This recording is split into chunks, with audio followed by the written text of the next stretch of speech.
Hello students, welcome to our channel simply mathematical. आज की इस वीडियो में हम सॉल्व करेंगे problem 15 to 19 of exercise 10.2 chapter 10 vector algebra 12th class maths. Okay, तो यहाँ पे हम पहले शुरू करेंगे 15th प्रॉब्लम। तो 15th प्रॉब्लम को अगर हम रीड करें यहाँ पे, तो क्वेश्चन है find the position vector of a point R which divides the line joining two points P and Q whose position vectors are given I cap plus 2 j cap minus k cap and minus I cap plus j cap plus k cap respectively in the ratio 2:1। और first question है internally, second question है externally. ठीक है, तो यहाँ पर ये जो पॉइंट आर है उसका हमें पोजीशन वेक्टर फाइंड करना है विच divides the line joining two points P and Q whose position vectors are given to us in the ratio 2:1। First is internally, second is externally. Okay, तो यहाँ पे 15 problem, first case है internal division, सो internally. Okay, तो पहले तो हमें यहाँ पे लिखना होगा कि position vector of P, okay, B A bar, so that will be I cap plus 2 j cap minus k cap, so that is given to us। okay, फिर position vector of Q B P bar which is equal to minus I cap plus j cap plus k cap। Okay, तो ये हमें लिखना है, A bar is this, B bar is this. और यहाँ पे now since R divides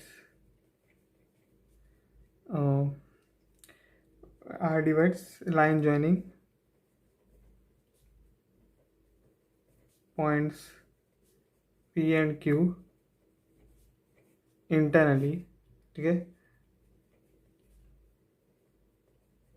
in the ratio what? in the ratio 2:1, right.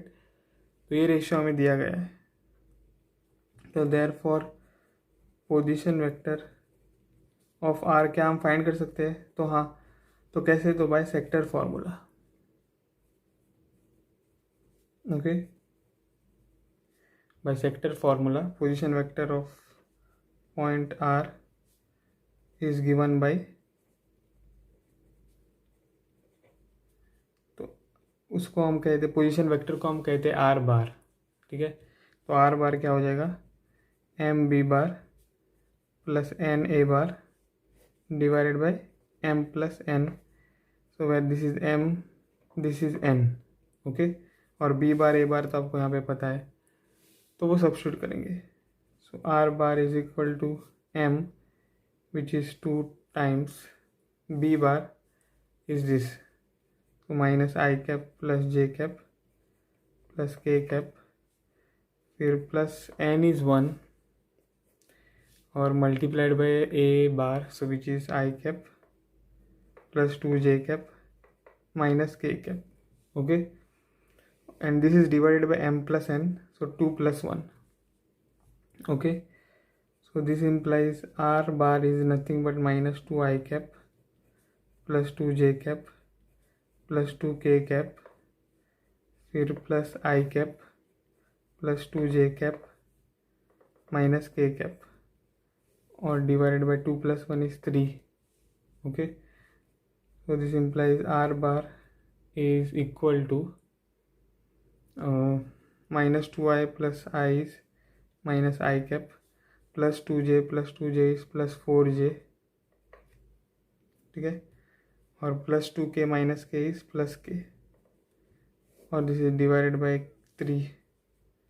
This implies r bar is nothing but minus 1/3 I cap plus 4/3 j cap plus 1/3 k cap। okay, so this is the answer for the internal division. Okay, तो first part हमने solve कर दिया है of problem 15। अब हम solve करेंगे second part. Okay, तो second part में कौन सा डिवीजन है? External division. Okay, externally so R divides line joining P and Q externally in the ratio 2:1। Okay, तो ये हो जाएगा M, ये है N। So therefore bisector formula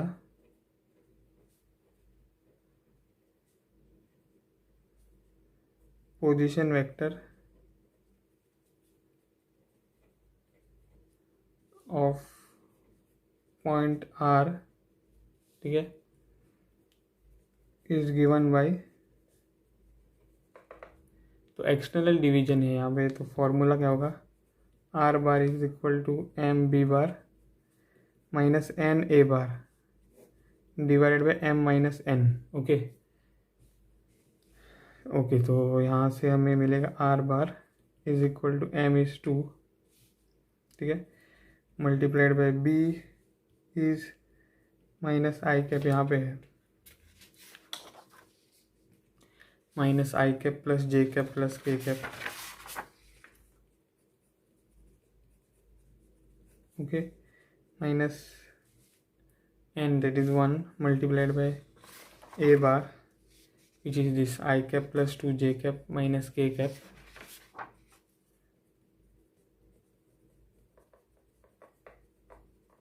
ठीक है, divided by m is 2 minus n is 1। okay, so this implies r bar is equal to minus 2 I cap plus 2 j cap plus 2 k cap minus I cap minus 2 j cap plus k cap और divided by 2 minus 1 is 1, so r bar is equal to minus 2i minus i is minus 3i, फिर plus 2 J cap minus 2 J cap cancel हो जाएगा और plus 2 plus 1 is 3 K cap. Okay, so this is what we will get as the position vector, okay, in the external division. तो problem 15 हमने solve कर दिया है। अब हम सॉल्व करेंगे प्रॉब्लम 16। तो प्रॉब्लम 16 हम रीड करेंगे पहले। तो यहाँ पर है problem 16, find the position vector of the mid point of the vector joining the points P2, 3, 4 and Q4, 1, -2। Okay, तो यहाँ पे 16th प्रॉब्लम में हमें क्या करना है? पहले तो गिवन लिखेंगे, given is P2, 3, 4 and Q which is 4, 1, -2। Okay, ये गिवन है। अब therefore position vector of point P क्या होगा? तो ये सिंपल है, ये होगा 2 आई कैप प्लस 3 जे कैप प्लस 4 के कैप। ओके, तो similarly position vector of point Q क्या होगा? 4 आई cap plus J cap minus 2 के कैप। ओके, तो इसको हम बोलेंगे ए बार और इसको हम बोलेंगे B bar. Okay, position vector of point Q is B bar, position vector of point Q is A bar. तो the mid point of vector joining points P and Q is given by mid point का मतलब the position vector, the position vector of the mid point. तो हम position vector यहाँ पे find कर रहे हैं। So that is given by R bar and that is equal to A bar plus B bar divided by 2, या फिर B bar plus A bar divided by 2। Okay, दोनों सेम है। तो यहाँ से हमें क्या मिलेगा, this implies R bar is equal to A bar is this 2i cap plus 3j cap plus 4k cap, alright, plus b bar is this 4i cap plus j cap minus 2k cap, okay, divided by 2. So this implies r bar is nothing but 2 plus 4 is 6i cap, 3 plus 1 is 4j cap, or 4 minus 2 is plus 2k cap divided by 2. okay, ठीक है। Okay, तो ये हम बन जाएगा R bar is equal to 6/2, तो हम वो लिखेंगे 6/2 आई कैप, फिर प्लस 4/2 जे कैप और plus 2/2 K cap. so this implies r bar is equal to 3i cap plus 2j cap plus k cap. okay, this is the position vector of the midpoint of line joining p and q. okay, तो problem 16 का solution हमें मिल गया है। अब हम solve करेंगे problem 17। तो प्रॉब्लम 17 को अगर हम देखें यहाँ पे, तो show that the points A B and C with position vectors this 3। Okay, so A bar is 3i cap minus 4j cap minus 4k cap, b bar is 2i cap minus j cap plus k cap, and c bar is i cap minus 3j cap minus 5k cap respectively form the vertices of a right angle triangle. okay, तो यहाँ पे 3 points दिए गए हैं और उनके position vectors भी हमको दिए गए हैं। हमको यहाँ पे शो करना है कि ये A B C forms the vertices of a right angled triangle. Okay, तो यहाँ पे हमको ड्रॉ करना है। तो 17th, ओके, तो ये अगर ट्राइंगल है ऐसे, ठीक है, तो ये अगर बी है, ये सी है और ये ए है। ओके, ए बी सी कहाँ पर भी हो सकता है यहाँ पे। तो गिवन क्या है, position vector of point A which is A bar that is equal to 3i cap minus 4j cap minus 4k cap, फिर position vector of point B that is given as b bar which is equal to 2i cap minus j cap plus k cap. Okay, और position vector of point c which is c bar which is equal to I cap minus 3j cap minus 5k cap. Okay, तो यहाँ पर position vector of all the 3 points हमने लिखे हैं। अब यहाँ पे हमें क्या फाइंड करना है, हमें यहाँ पे फाइंड करना है this vector A B, vector A C और वेक्टर बी सी। ओके, क्यू के यहाँ पर अगर हम ड्रॉ करें ऐसे, this is 3 dimensional axis. Okay, if you draw like this is 0 origin y x और z।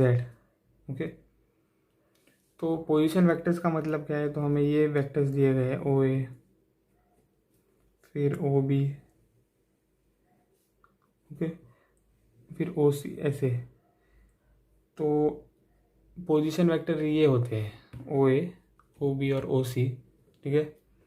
तो हमें यहाँ पर अब ए बी वेक्टर फाइंड करना है, ए सी और बी सी, ठीक है, क्योंकि साइड्स हमको देखना है। We have to prove that this is a right angle triangle, तो हमको साइड्स देखना है और उसके लिए हमें ए बी वेक्टर, ए सी और बी सी वेक्टर चाहिए। तो ए बी वेक्टर क्या हो जाएगा, तो ए बी वेक्टर हो जाएगा बी बार माइनस ए बार, ठीक है।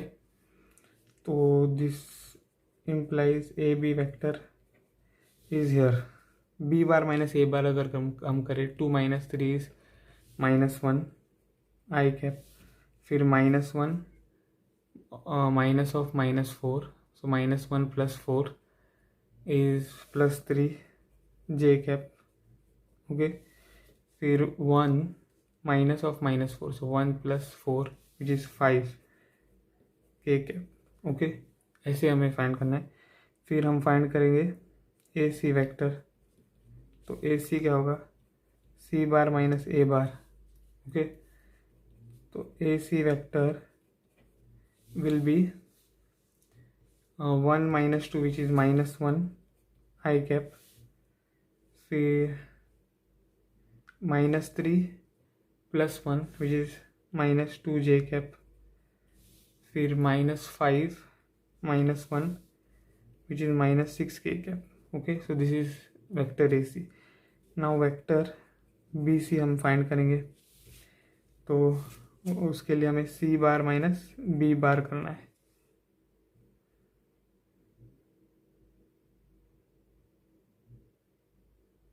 और यहाँ पर मैंने BC वेक्टर फाइंड किया है, ओके। तो ये BC है एक्चुअली, तो AC नहीं है, BC, ओके। अब ये हम AC फाइंड करेंगे, तो C बार माइनस A बार करना है, ओके। तो C bar minus A bar AC बार है, तो AC क्या हो जाएगा, C bar 1 - 3 which is -2 I cap, फिर -3 minus of -4, so +4, -3 + 4 is +1 J cap, फिर -5 minus of -4, so -5 + 4 which is -1 के कैप, ओके। तो हमें ए बी वेक्टर मिल गया है, फिर बी सी वेक्टर मिल गया है यहाँ पर, ओके, और ए सी वेक्टर। तो ये तीनों वेक्टर हमें मिल गए हैं। तो अब हम क्या करेंगे, मैग्नीट्यूड फाइंड करेंगे इन तीनों की, ओके, क्योंकि हमें लेंथ ऑफ द साइड्स देखना है, okay. We have to find the length of the sides, okay. So for that magnitude of A B क्या होगा, root of -1 square +3 square +5 square, okay। so magnitude of AB will be root of 1 + 9 + 25, okay। so that implies AB bar is equal to root of 35, okay। 9 + 1 is 10, ठीक है, +25 is 35। फिर magnitude of vector BC find करेंगे, तो ये हमें मिल गया magnitude of A B vector. तो सिमिलरली वेक्टर BC का मैग्नीट्यूड, तो रूट ऑफ -1 स्क्वायर, ठीक है, फिर -2 स्क्वायर प्लस -6 स्क्वायर, ओके। तो magnitude of vector BC will be root of 1 + 4 + 36। So this implies magnitude of vector BC will be root of 36 + 4 is 40 + 1 is 41, okay। तो ये हमें क्या मिल गया है, magnitude of vector BC, okay. अब हम फाइंड करेंगे मैग्नीट्यूड ऑफ वेक्टर AC। तो magnitude of vector AC will be root of, तो AC वेक्टर को हमें देखना है, this is -2, so -2 square, okay, plus 1, तो 1 स्क्वायर, और ये -1 स्क्वायर, ठीक है। So this implies modulus of magnitude of AC vector is 4 plus 1 plus 1. That is magnitude of vector AC will be root of 4 plus 1 is 5 plus 1 is 6. Okay. So therefore अब in triangle BAC अगर हम देखें तो हमें क्या मिलेगा? If we look at the square of AB vector magnitude, okay, plus the square of magnitude of vector AC, so that will be what? So magnitude of AB is 30 root 35, okay, so here we will get root 35 square plus magnitude of AC is root 6, तो root 6 square, ठीक है। यहाँ से हमें क्या मिलेगा? 35 plus 6 which is 41, and what is 41? 41 we can write it as root of 41 the whole square, okay, so this is equal to अब root of 41 क्या है?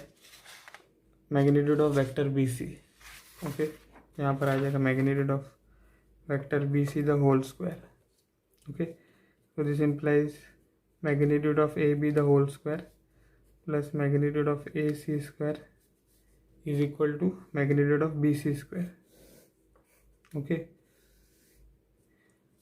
So therefore by Pythagoras theorem से हमें क्या मिलेगा? This is the hypotenuse, okay, because that is a single square on the right hand side which is equal to the sum of the squares of the other two sides, okay, so this is BC is the hypotenuse here. तो जो angle hypotenuse का opposite होता है वो 90 degree होता है यहाँ पे, ओके। तो by Pythagoras theorem angle A is equal to 90 degree, okay, so therefore triangle BAC is right angled triangle at A, okay, so this we have shown triangle is a right angled triangle, ठीक है। तो हमने problem 17 solve कर दिया है। अब हम solve करेंगे प्रॉब्लम 18। तो प्रॉब्लम 18 देखते क्या है। ओके, तो यहाँ पर है problem 18। In triangle ABC which is this, okay, which of the following is not true. तो A B C और D दिया गया है और ये डायग्राम हमको देखना है और हमको बताना है कि कौन से स्टेटमेंट्स नॉट ट्रू है। ओके, कौन सा स्टेटमेंट या कौन से स्टेटमेंट्स नॉट ट्रू है। तो 18, तो हमको यहाँ पे ऐसे डायग्राम दिया गया है। दिस इज़ वेक्टर AB, फिर this is vector BC, and so this is vector AC here, okay, so this is the diagram. So by triangle law, okay, by triangle law हमें क्या मिलेगा, AB vector plus BC vector is equal to AC vector, okay, this is by triangle law. ठीक है, तो अब यहाँ से हमें मिलेगा AB vector plus BC vector minus AC vector is equal to 0, right. तो this statement is there here, B statement हमें मिला है। Okay, so B is true, so therefore B is true.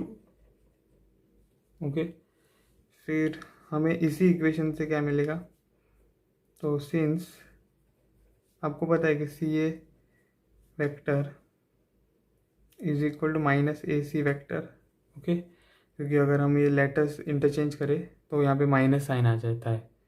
Okay, यहाँ पे माइनस साइन आ जाता है। तो A B vector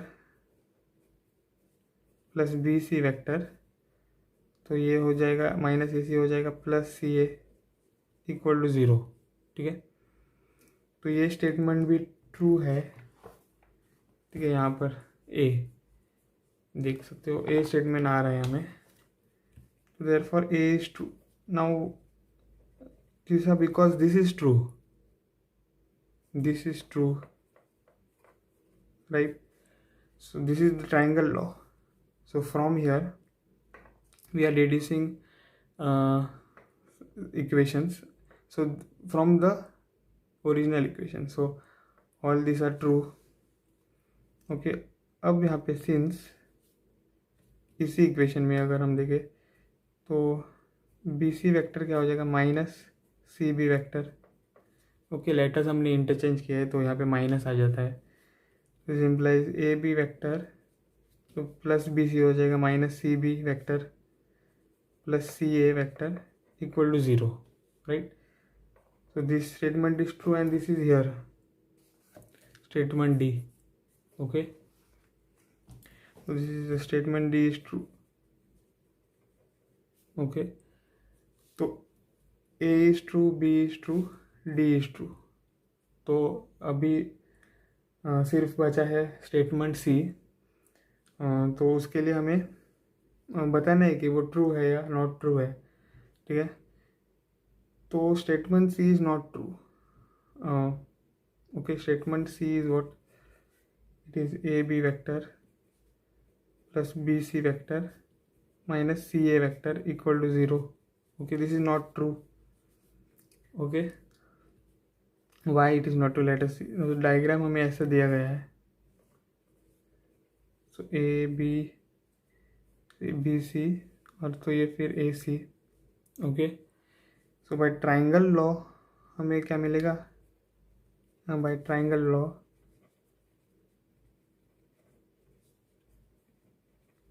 A B plus B C is equal to A C vector. Okay, तो यहाँ पे let magnitude of A B equal to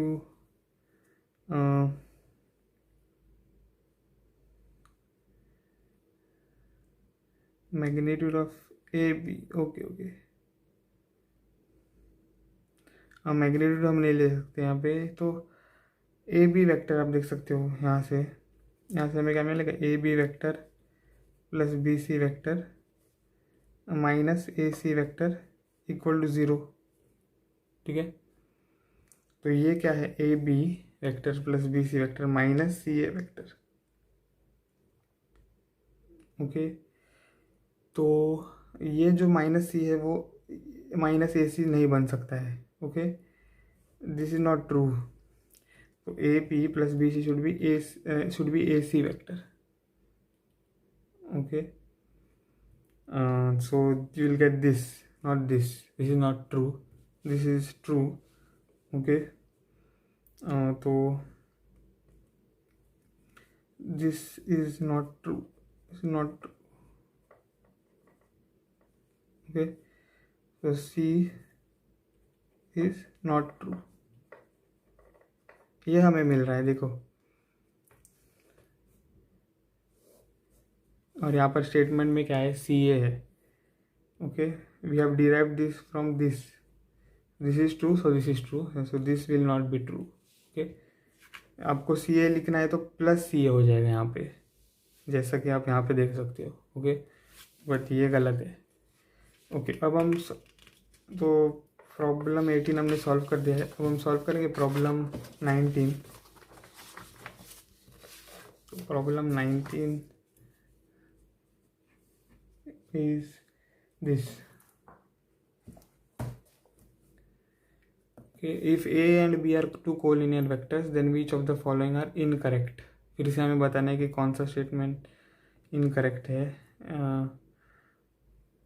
कौन से स्टेटमेंट्स इनकरेक्ट है। तो A and B are collinear, ये हमें दिया गया है। ठीक है, तो given A and B are collinear. Okay, so अब बाय रिमार्क आपको क्या पता चलता है कि B bar is equal to lambda A bar. Okay, this is by remark. Okay, where lambda is an scalar. Okay, so this is statement A. आप देख सकते हो यहाँ पे. ओके, तो स्टेटमेंट ए तो करेक्ट है, ये तो रिमार्क है. ठीक है, दिस इज करेक्ट. अब statement B is A bar is equal to plus और minus B bar. Okay, so this is not always true. Okay, because if ऐसा भी हो सकता है ना, a and b are a is equal to plus or minus 1/3 b bar. Okay, और a bar is equal to 1/√2 b bar. Okay, plus or minus, या और a bar is equal to 100 b bar. ऐसे भी हो सकता है plus और minus. ठीक है, तो always this is not true. हाँ, ये जो मतलब कि अगर ये है A bar is equal to plus और माइनस बी बार, तो then A and B are collinear, that is okay. But A and B are collinear का मतलब है सिर्फ यही नहीं हो सकता है, ये भी हो सकता है, ये भी हो सकता है, ये भी हो सकता है. ठीक है, तो नॉट ऑलवेज करेक्ट. तो दिस इज इनकरेक्ट. ये इनकरेक्ट स्टेटमेंट बन जाएगा. ओके, अब सी. तो सी में है the respective components of A and B are proportional. ठीक है, तो ये तो करेक्ट स्टेटमेंट है. क्यों देखते हैं. तो अगर A bar is A1 I cap plus A2 J cap plus A3 K cap, और B bar is B1 I cap plus B2 J cap plus B3 K cap. Okay, तो ए and B collinear हमें दिया गया है, तो वो हम पहले लिखेंगे. तो उसका मतलब क्या है. तो A bar is equal to lambda B bar.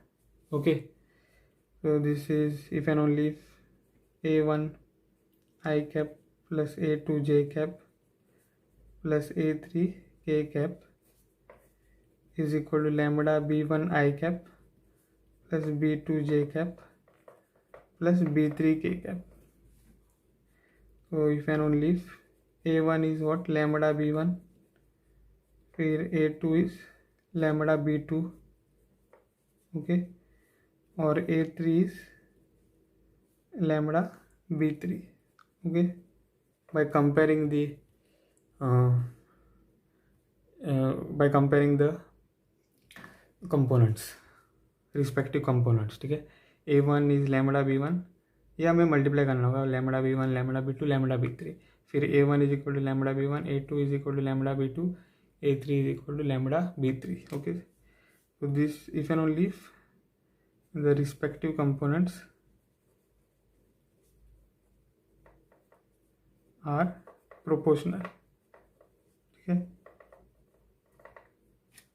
तो इफ एंड ओनली इफ है ना, तो ऐसे भी हम आ सकते हैं.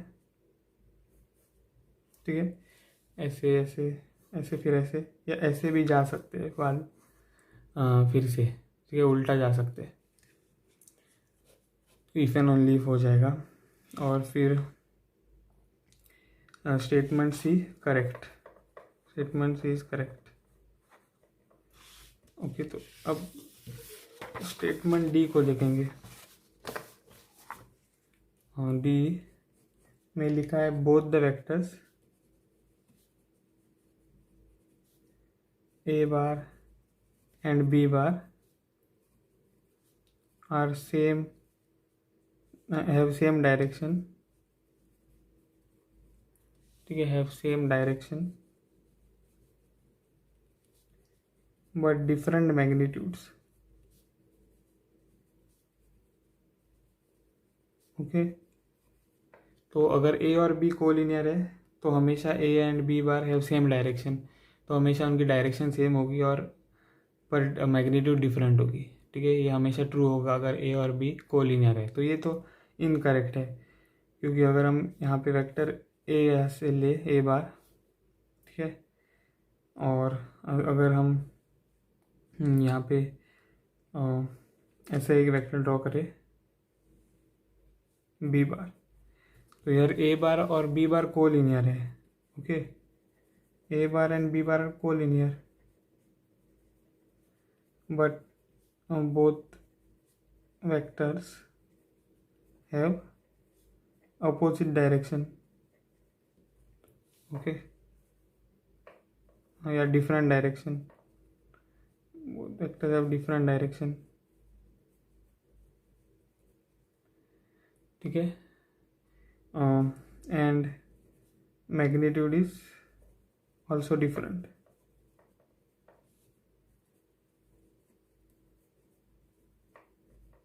ओके। तो ये जो एग्जांपल है वो इस स्टेटमेंट को फॉल्स कर देता है, ठीक है। So A and B collinear है, पर both vectors have different opposite direction, different directions and magnitude are also different, ठीक है। तो यहाँ पे क्या लिखा था, हैव सेम डायरेक्शन, तो ये तो इस एग्जांपल से इनकरेक्ट हो जाएगा, ओके। या फिर अगर हम ऐसा एक वेक्टर ले ए बार, तो एक ही एक्चुअली काफ़ी है, ठीक है। ये एक ही एग्जांपल काफ़ी है, तो it is incorrect, incorrect, D is incorrect, okay. तो ये हमने प्रॉब्लम 19 सॉल्व कर दिया है। तो इस वीडियो में बस इतना ही। अगर आपको ये वीडियो पसंद आया हो तो मेरे वीडियो को ज़रूर लाइक करें, और अभी तक अगर आपने मेरे चैनल को सब्सक्राइब नहीं किया है तो प्लीज़ मेरे चैनल को सब्सक्राइब करें। मिलता हूँ आपको अगले वीडियो में, तब तक के लिए बाय।